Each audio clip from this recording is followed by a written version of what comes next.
नमस्कार army soldiers, आपके army exam का टाइम टेबल आपके सामने आ चुका है और आज जीके की प्रश्न लेके आ चुका, क्योंकि जीके अगले 25 दिन में इतना शानदार करने वाले हैं। जीके सीरीज यूट्यूब चैनल पर आपके डेली में जीके के टॉप 50, टॉप 100, टॉप 500 प्रश्न लेके आ रहा हूं। बहुत ही शानदार तरीके से आपको ट्रिक से समझाने की कोशिश कर रहा हूं। आज का पहला प्रश्न स्क्रीन पर आ चुका है। ये रहा आपके सामने आज का पहला क्वेश्चन। दोस्तों, पहला क्वेश्चन यहाँ पर पूछा है, सिंधु घाटी सभ्यता स्थल धौलावीरा को यूनेस्को सूची में कब शामिल किया? पहले तो बताओ ये धौलावीरा है कहां पर? तो ये धौलावीरा दोस्तों गुजरात में है। कहां पर है?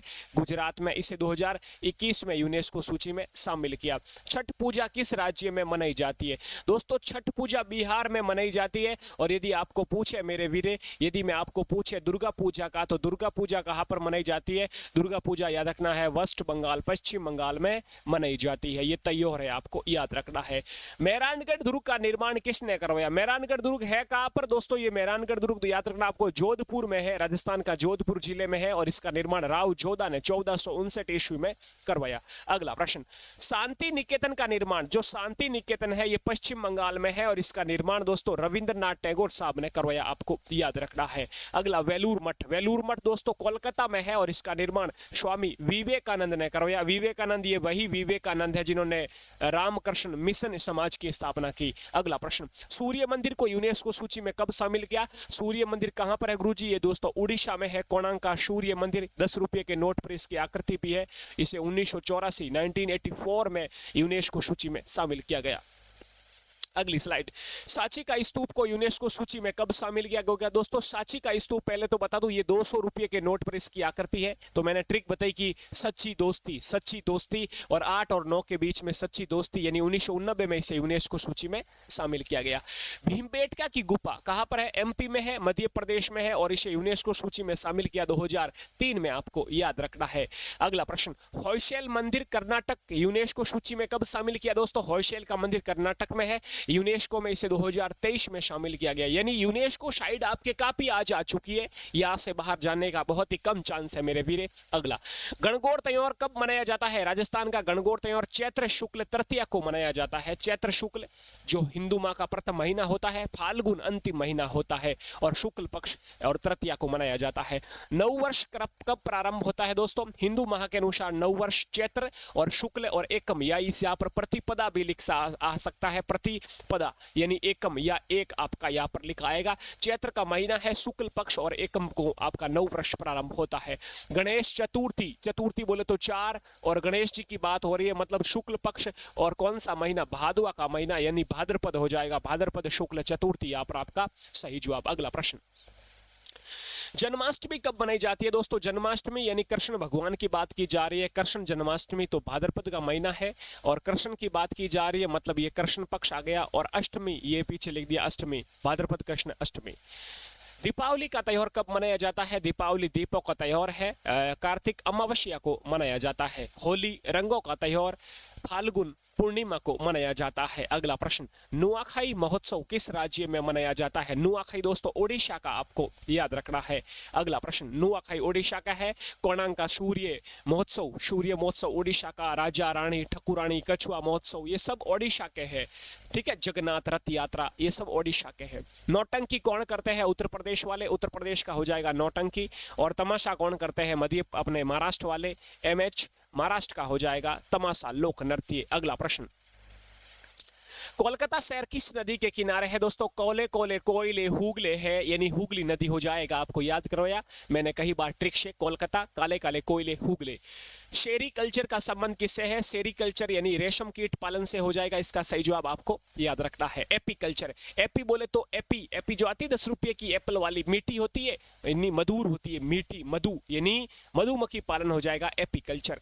वर्मी कल्चर, वर्मी मतलब केचुआ पालन, आपको सबको पता है किसानों का मित्र कहा जाता है केचुआ को, तो कछुआ नहीं केचुआ पालन या हो जाएगा आपका वर्मी कल्चर। अगला प्रश्न, अयोध्या रामनगरी उत्तर प्रदेश वाली अयोध्या किस नदी के किनारे है? अयोध्या शहर मेरे वीरे ये याद रखना सरयू नदी के किनारे है, यानी अयोध्या ध्यान किससे लगाना है? सर से। अगला, जबलपुर, अरे जबलपुर जलेबी, यहाँ से वर्ड निकल के आ रहा जलेबी, और जलेबी कैसी होती है? नरम नरम होती है, तो नर्मदा नदी के किनारे हो जाएगा। अगला प्रश्न, हरित क्रांति का संबंध किससे है दोस्तों? हरित क्रांति का संबंध याद रखना खाद्यान्न उत्पादन से है। हरित क्रांति की शुरुआत 1966 या 1967 1966-67 में होती है। हरित क्रांति के जनक एम.एस. स्वामीनाथन है। एम.एस. स्वामीनाथन आपको याद रखना है, हरित क्रांति के जनक है मेरे वीरे। नॉर्मन बोरलॉग विश्व में हरित क्रांति के जनक है। नीली क्रांति का संबंध किससे है? तो नीली क्रांति मत्स्य उत्पादन से आपको याद रखना है। गोल गोल लाडू ना गोल गोल आलू, गोल क्रांति का संबंध आलू से हो जाएगा।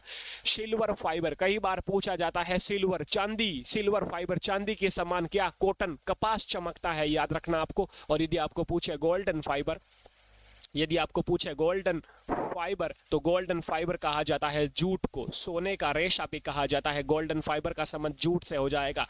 जूट सबसे ज्यादा दोस्तों पश्चिम बंगाल में उत्पादक राज्य है, आपको याद रखना है। कौन सी फसल रबी की है? रबी की मतलब जो फसलों के नाम छोटे हैं आप ट्रिक से याद रख सकते हो। गेहूं, जौ, चना, सरसों, राई, ये रबी की फसलें हैं दोस्तों। रबी की फसल को अक्टूबर नवंबर में बोया जाता है और मार्च अप्रैल में काट लिया जाता है। अगला प्रश्न इसी प्रकार यदि खरीफ का पूछे तो खरीफ की कौन सी? बाजरा है, मूंगफली है, कपास है, वो खरीफ की फसल है। राष्ट्रपति अपना त्याग पत्र किसे देता है? इस्तीफा उपराष्ट्रपति को, और उपराष्ट्रपति राष्ट्रपति को देता है। अगला प्रश्न, भारत के महान्यायवादी अटॉर्नी जनरल की नियुक्ति किसके द्वारा की जाती है? राष्ट्रपति के द्वारा की जाती है। मौलिक अधिकार किस देश से लिए गए? अमेरिका से लिए गए। आपका शानदार तरीके से, फास्ट तरीके से रिवीजन हो रहा है मेरे वीरे, बस शानदार। आपको ध्यान अपने डिजिटल बोर्ड पर रखना है, इस स्लाइड पे रखना है। भारत के पहले गृह मंत्री सरदार पटेल। भारत के पहले उप प्रधान मंत्री भी कौन है मेरे वीरे? सरदार पटेल है। भारत के पहले शिक्षा मंत्री कौन है? शिक्षा एजुकेशन मिनिस्टर मौलाना अबुल कलाम आजाद, आपको याद रखना है। भारत के पहले रेलवे परिवहन मंत्री कौन है? जॉन मथाई, रेलवे परिवहन मंत्री। और अभी रेलवे परिवहन मंत्री कौन है? नितिन गडकरी, आपको याद रखना। परिवहन मंत्री कौन है? नितिन गडकरी, ये आपको याद रखना है। पहले कृषि मंत्री कौन है? पहले कृषि मंत्री डॉक्टर राजेंद्र प्रसाद, जो भारत के पहले राष्ट्रपति भी रह चुके हैं, तो ये पहले कृषि मंत्री थे। और याद रखना अभी कृषि मंत्री कौन है? शिवराज सिंह चौहान, मामा मध्य प्रदेश के मुख्यमंत्री रह चुके शिवराज सिंह चौहान अभी कृषि मंत्री है। अगला प्रश्न, भारत का राष्ट्रपति होगा, ये कौन से अनुच्छेद के अंतर्गत आता है? अनुच्छेद 52 कहता है कि भारत का राष्ट्रपति होना चाहिए। अनुच्छेद 63 कहता है कि भारत का उपराष्ट्रपति होना चाहिए। अगला, भीमराव अंबेडकर ने संविधान के किस अनुच्छेद को भारतीय संविधान की आत्मा कहा है? अनुच्छेद 32 को संवैधानिक उपचारों का अधिकार विषय कहा जाता है। सिंधु नदी कितने देशों से होकर बहती है? सिंधु नदी दोस्तों 3, चाइना, भारत और पाक, 3 देशों से होकर बहती है। सिंधु नदी के तट पर आप सबको पता, मोहनजोदड़ो सिंधु नदी के तट पर है। ब्रह्मपुत्र नदी कितने देशों से होकर गुजरती है दोस्तों? ब्रह्मपुत्र नदी की बात करें तो ये ब्रह्मपुत्र नदी 3 देशों से, चाइना, भारत और बांग्लादेश। और ये ब्रह्मपुत्र नदी को दोस्तों बांग्लादेश में क्या कहा जाता है? जमुना कहा जाता है। ये भारत की सबसे चौड़ी नदी है, याद रखना है। अगला प्रश्न, भारत की सबसे चौड़ी देखो आ चुका है ब्रह्मपुत्र। गंगा नदी कितने देशों से गुजरती है? गंगा नदी दोस्तों भारत के 2 देश, अपने विश्व के 2 देश है, भारत और बांग्लादेश। और गंगा को बांग्लादेश में क्या कहा जाता है? पद्मा कहा जाता है। गंगा की लंबाई की बात करें तो याद रखना दोस्तों, गंगा की लंबाई कितनी है? 2525 किलोमीटर गंगा की लंबाई, याद रखना है।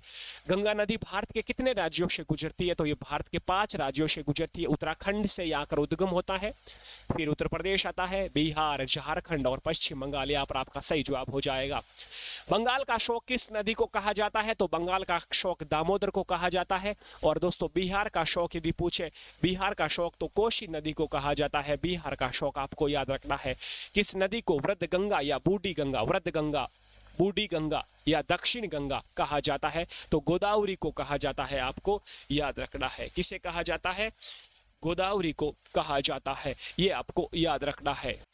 अगला प्रश्न दोस्तों, उससे पहले बता दूं, आर्मी के लिए मैंने एक छोटा सा जीके का कोर्स बनाया है, उसमें मैं पढ़ा रहा हूं आपको। उसमें मैं दोस्तों आपको शानदार तरीके से स्टैटिक जीके पढ़ा रहा हूं, history, geography, polity, current affairs, economics, totally आपको ओनली 70 रुपीज में। जिस 70 रुपीज में आप 4 दिन में पानी पूरी खा लेते हो, वही वहां पर आपका जीके कंप्लीट हो रहा है। और बहुत ही शानदार ट्रिक से पढ़ा रहा हूँ। यहाँ पर पीडीएफ मिलेगी, क्लासें मिलेगी। पीडीएफ से भी रिवीजन करना चाहो तो कर सकते हो, बाकी हर दिन 2 क्लास देकर आप आराम से जीके का कंप्लीट रिवीजन कर सकते हो मेरे भाई। तो इससे पहले ये अपनी क्लास एप्लीकेशन पर चल रही है, आप देख सकते हो, जीके सीरीज नाम से अपना एप्लीकेशन है। डिस्क्रिप्शन में लिंक मिल जाएगी, वहां से आप अपना ये छोटा सा कोर्स परचेज कर सकते, पढ़ सकते हो मेरे वीरों। आगे बढ़ते हैं, उससे पहले दोस्तों अपने प्रश्न कहां पर था? ये रहा आपका आज का प्रश्न। अगला प्रश्न, बूढ़ी गंगा जो गोदावरी को कहा जाता है, ये गोदावरी दोस्तों नदी है ना, दक्षिण भारत की सबसे लंबी नदी है। भारत की लंबी नदी तो गंगा है, लेकिन यदि दक्षिण भारत की बात करें, ये प्रायद्वीप ये क्षेत्र की बात करें, तो ये गोदावरी हो जाएगी।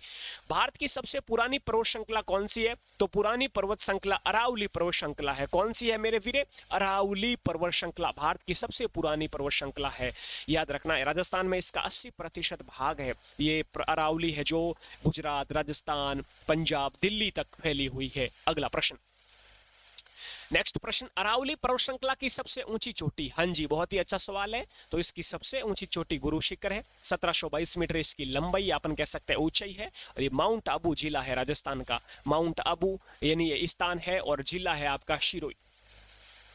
सिरोही में एक जगह पड़ती है माउंट आबू, ये वहां पर स्थित है।